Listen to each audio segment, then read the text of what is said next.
荣获2025年度中华人民共和国国际科学技术合作奖。他表示 So it was a very nice day in life. 运用人工智能参与中国城市规划工作，他认为 A lot of really top people in China which can move things. 见证中国式现代化之路。他说 Looks like there is a clear path from strategy to implementation. And that's what I think very special in China. 高端访谈专访德国国家工程科学院院士、中国工程院外籍院士赫尔佐格，敬请收看。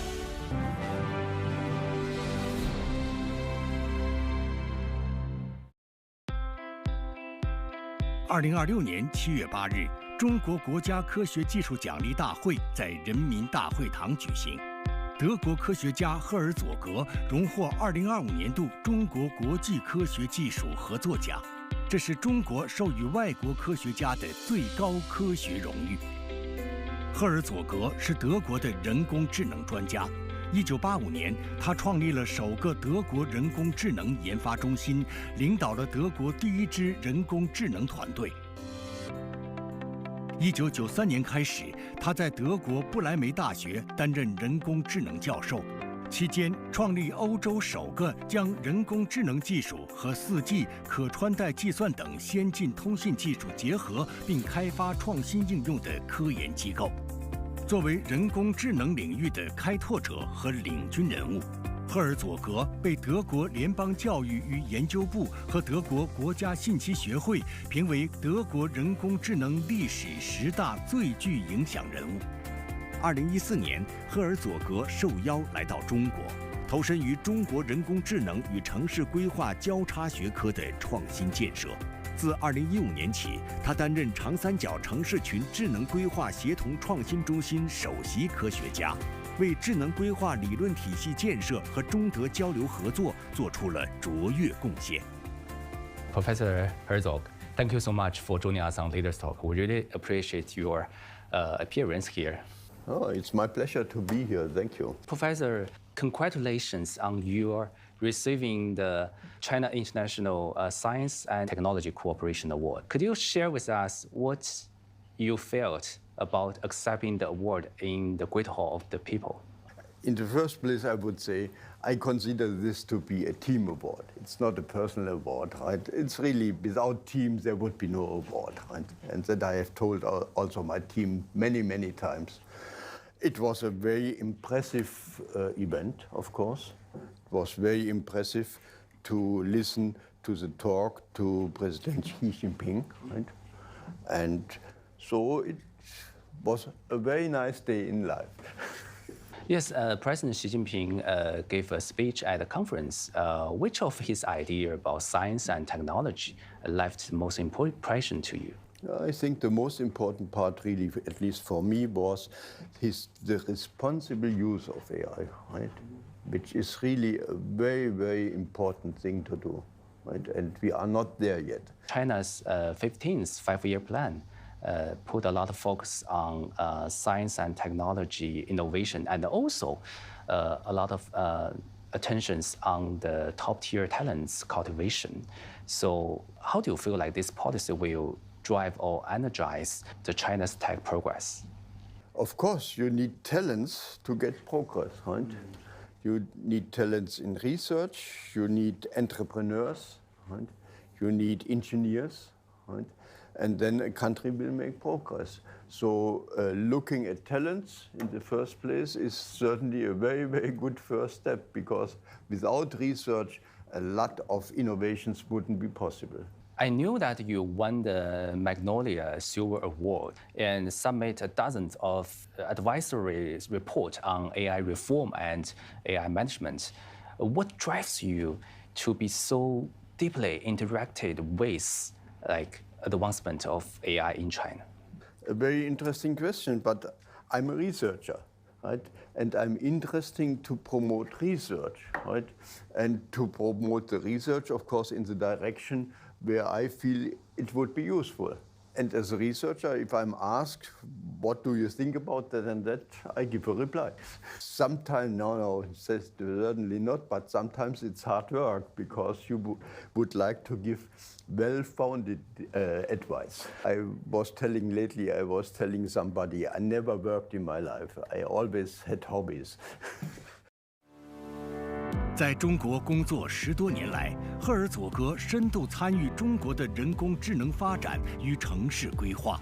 他参与研发了城市博弈模型和城市智能推演诊断技术，并将成果应用于北京城市副中心、上海马桥人工智能未来小镇、宁波东钱湖区域、青岛中德未来城等中国各地城市规划和建设中。What stand out to you about China's smart cities progress?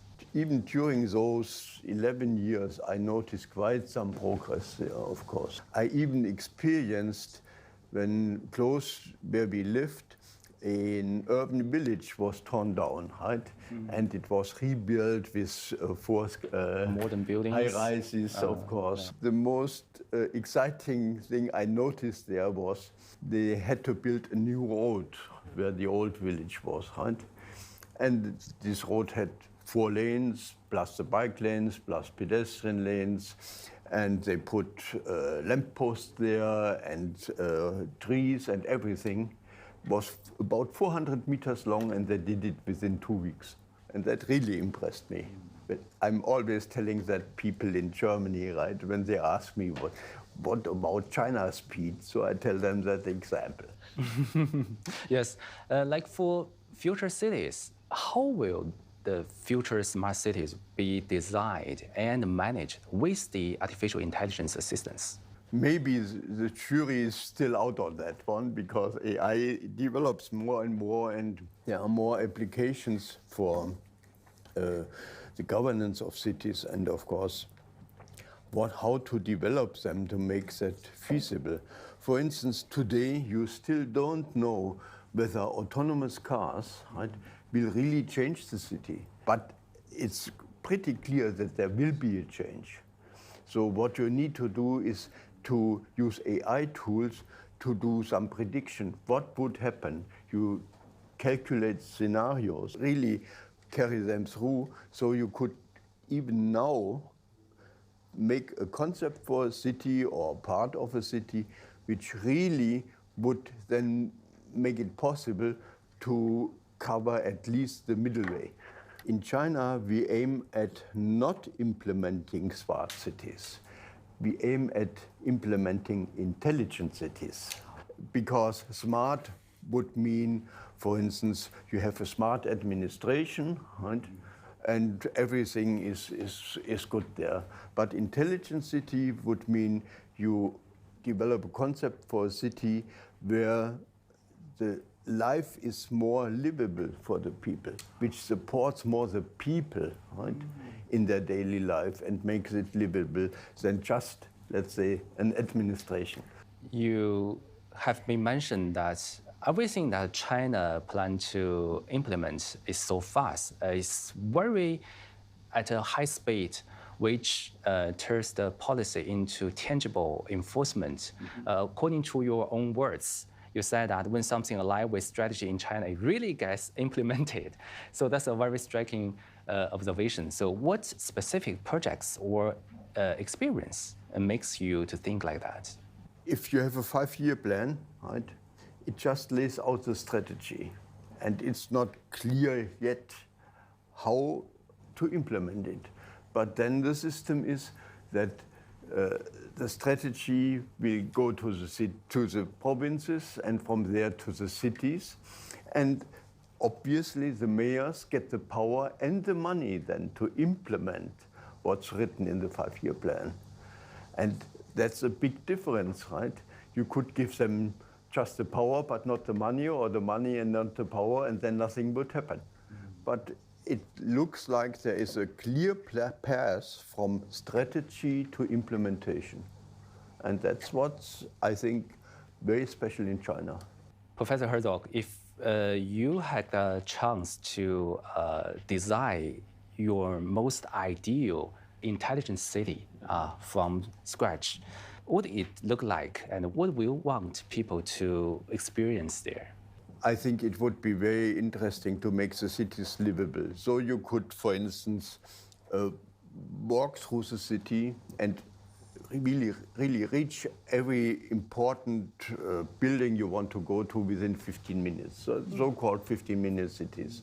So you have really, let's say, a small area which is one unit. And then, of course, you would need public spaces, right, where people can come together, not only parks, which of course have to be there too, but also public spaces in buildings, right?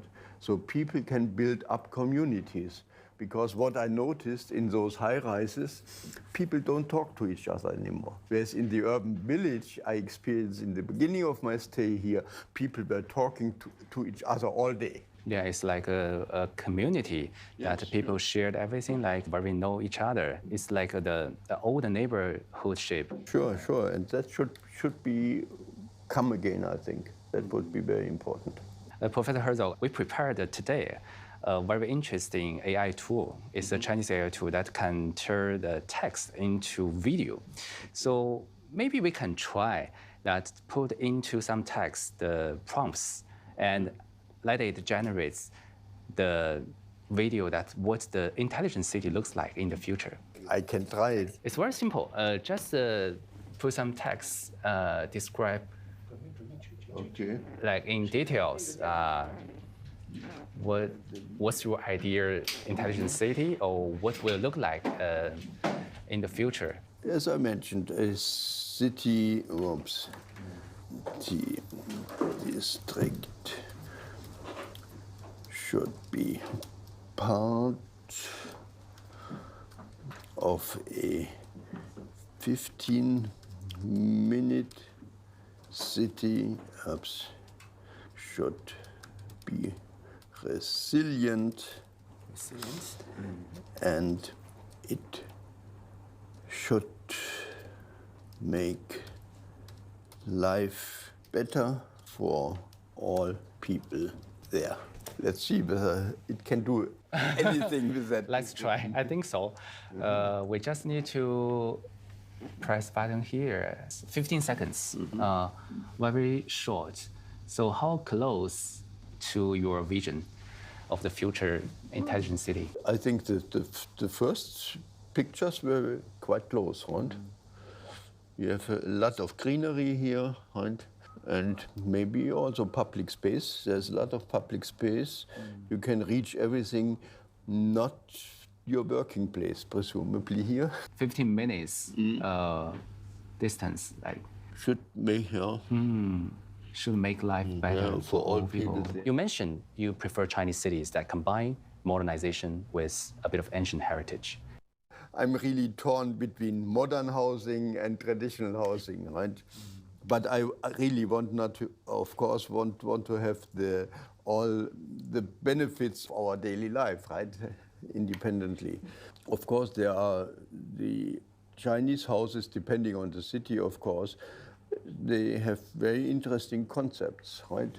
With the courtyard in the middle, for instance, that's very, very interesting, right? And certainly nice to live there. When you first came to Shanghai, that was in 2014, invited by Tongji University. At the time, you were intended just to stay here for 2 months. But right now, we have seen that you stay here over a decade. What happened? How come like the 2-month stay finally become a new chapter of your life? That's, of course, a very long story.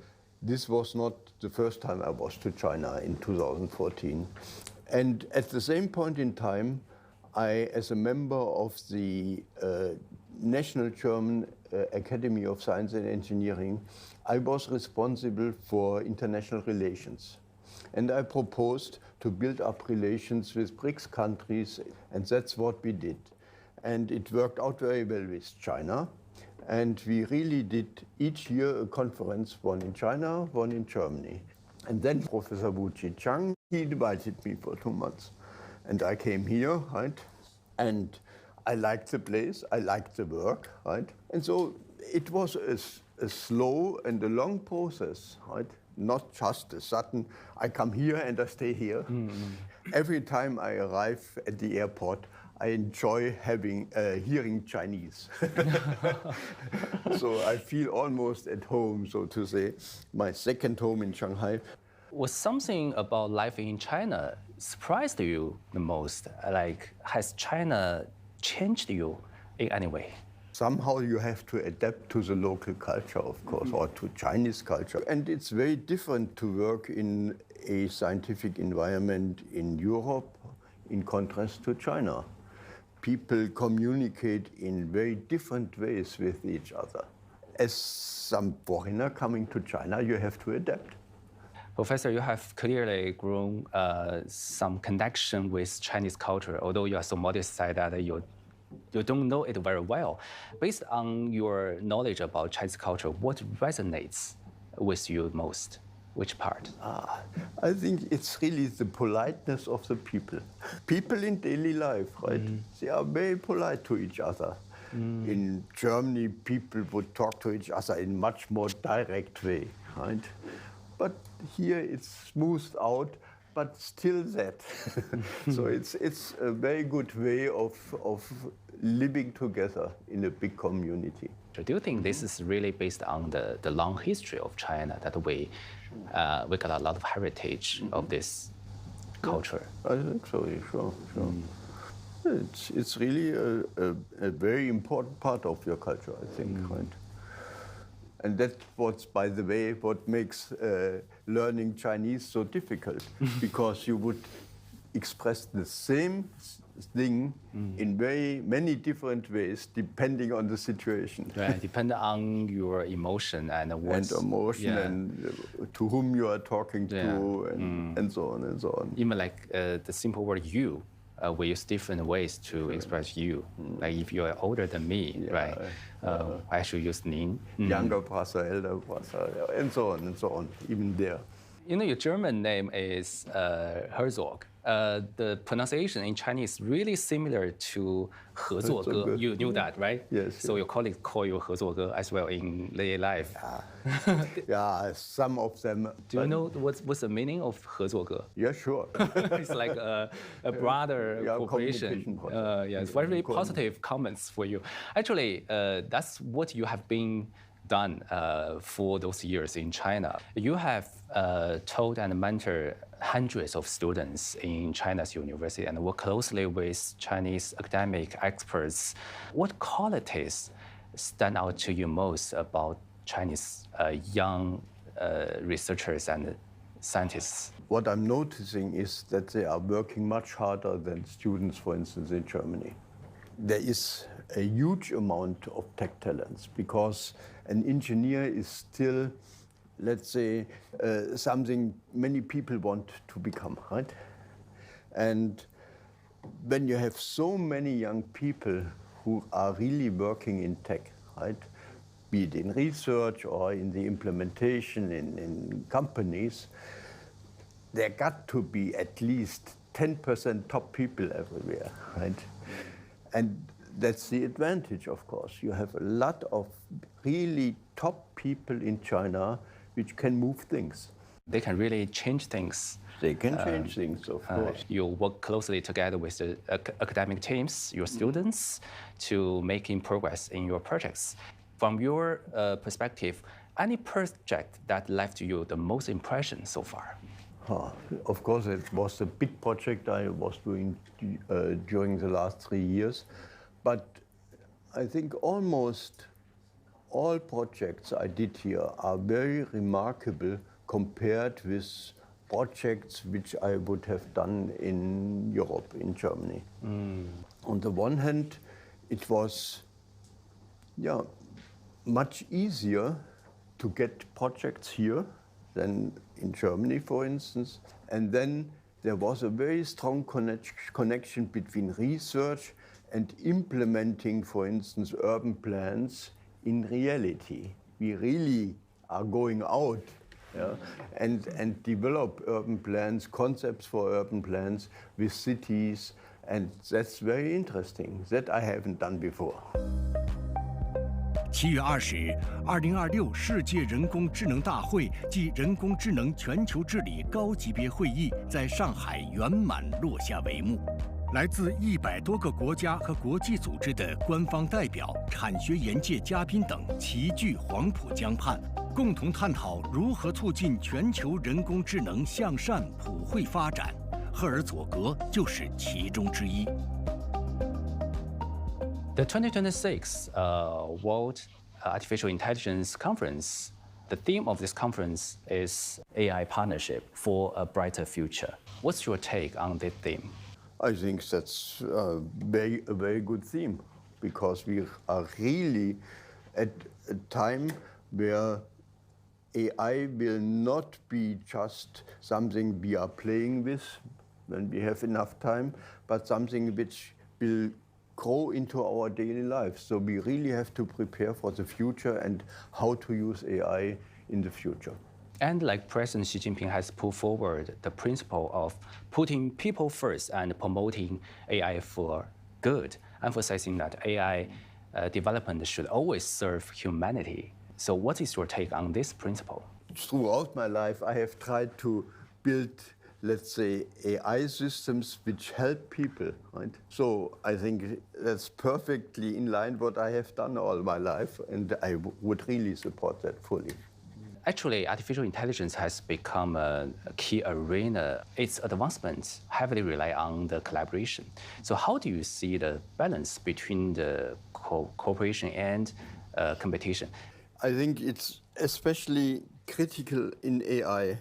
Research is not that publicly, or research results are not that publicly available anymore like they have been, right?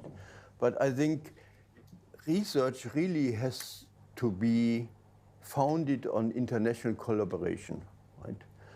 And as I said earlier, good research results do not necessarily lead to good products, right? There are completely other kinds of people to have to do that. So I think it would be really good. We have a very, very strong international cooperation in research in general, right? And then if somebody else picks up some results and makes products, that's life, right? And somebody will see it, somebody won't see it, and so there's a good competition there. Like as AI agents become more and more common, people are talking about this a lot. Do you think the next major breakthrough will come from a very powerful large model, a single large model, or from the network of cooperating AI agents? That's a very, very good question, and I'm advocating to go into smaller agents. I think the way to go is not one big system. The way to go is to have smaller agents, small agents, specialized agents, but then they work together, right? If we talk to each other, we develop something in common by, let's say, conversing, by cooperating, maybe competing, and that we are used to do. And agents could do it in the same way. So it's a much better way to organize things, because then it's also easily adaptable. You can remove agents, you can add agents, and it works much better in practice than one big system. Have you ever considered this issue? What's the ultimate goal of AI? Should we build some machines that think like humans, or just create a new form of intelligence that can be human beings expanding or like complement human beings' capability? Yeah, the internet is already complementing humans' capabilities, right? We have all the knowledge of the world in the internet, and maybe AI can make it even better accessible, right? That would be one of the future goals, and part of that has been already done, of course, through the language models. But there is quite some work to do, and much more work to do, and also research to do to achieve that. Looking ahead to the future, maybe 10 or 20 years in the near future, what kind of disruptive changes or reforms we will be able to see in artificial intelligence? Certainly, without any doubt, we will have many more artificial intelligence applications. And the point then is, once it's implemented and you use it in daily life, you won't notice anymore that it's AI. It's just a good function. That's it. So becoming a partner of your workplace, your life, even close to yourself. Everybody of us uses AI without knowing it. For instance, if you use the internet, you are using a lot of AI and you don't notice it at all. So in your mind, what is the most important unanswered question? The terrible point is that you will get always an answer. The system will always find an answer if you ask a system a question, right? Because it's designed in that way, even if the answer is wrong. I can tell you, in the very beginning, when I tried out the first system, I asked it, just to be sure I could control the answer, who is Otto Herzog from Bremen? And the answer was Otto Herzog from Bremen is a famous sculptor. He had exhibitions in many cities and so on and so on. And then I told the system, but Otto Herzog from Bremen is a computer scientist. And then the reply was, you are wrong. Otto Herzog from Bremen is a sculptor. Yeah. And that was a nice setting for the beginning with working with such a system, because it really showed that you cannot trust those systems nowadays. Professor Herzog, do you have any advice to AI practitioners and policymakers of the world? I'm just a humble researcher. Who am I to give advice to politicians or other researchers? I think it's really important to do proper research, right? Not use those systems we have today to pretend you are doing research and create some papers which have no value at all. Yeah. Right? That's very important. Yeah, that's very important. And really make AI for good. I think that's a very good expression. That's exactly what the President Xi Jinping said. Sure. Make That's AI for what I good, wanted to promoting AI quote. for good. Well, thank you so much, Professor Herzog. Thanks for your opinions. We really learned a lot from your interview. Thank you very much. It was really a pleasure talking to you and trying to answer your questions.